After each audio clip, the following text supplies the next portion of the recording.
এটা লাচুং যাওয়ার পথে। তো খুবই ওয়েদারটা খারাপ, দেখতেই পারছো। তো মানে নিচে কিছুটা বৃষ্টি হয়েছে মাঙ্গানের কাছে। তো তারপরে আমরা অনেকটা এগিয়ে গেছিলাম।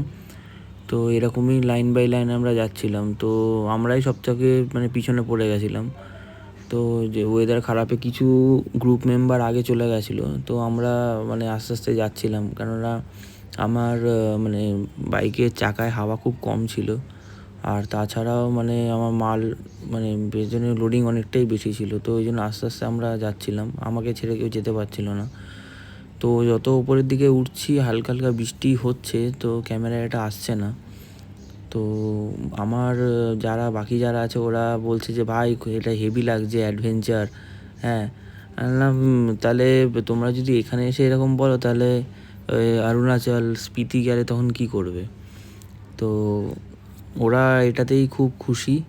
তো বললাম ঠিকই আছে, যার যেখানে ভালো লাগে। তোমরা দেখতেই পাচ্ছ উপরের মানে ওয়েদারটা খুব খারাপ। পাহাড়ে কখন কি হয় কিছু বোঝা মুশকিল, সত্যি মানে বলতে গেলে বোঝা মুশকিল।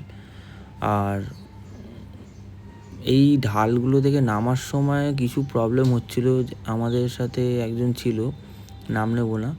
তো ও বারবার ব্রেক মারছিল, ফ্রন্ট ব্রেক।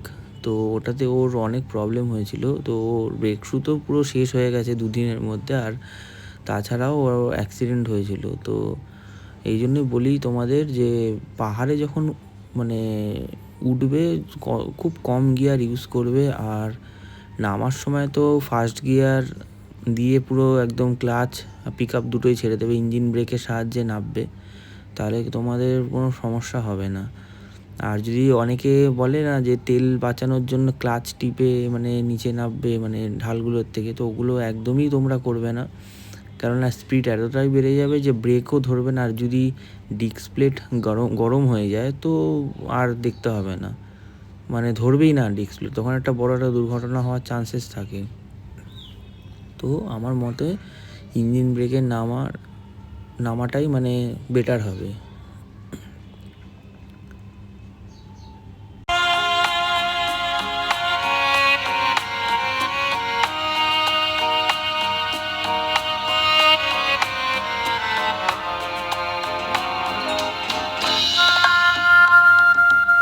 এখান দিয়ে যাওয়ার সময় একটা মানে ভালো রেস্টুরেন্ট ছিল, ওখানে খেয়ে দিয়ে আমরা আবার বেরিয়ে গেছিলাম। তো তাড়াতাড়ি পৌঁছানো খুব দরকার, কেননা টুং চেকপোস্টের ওখানে একটা মানে প্রবলেম হয়েছিল আমাদের। তো ওখানে প্রায় 2 ঘন্টার মতন দাঁড় করিয়ে রেখেছিল। তো ওখানে অনেকটা লেট হয়ে গেছিলো আমাদের লাচুং মানে পৌঁছাতে। তো এখন মানে সবাই লাইন বাই লাইন যাচ্ছে, কেউ কাউকে ওভারটেক করছে না কিন্তু।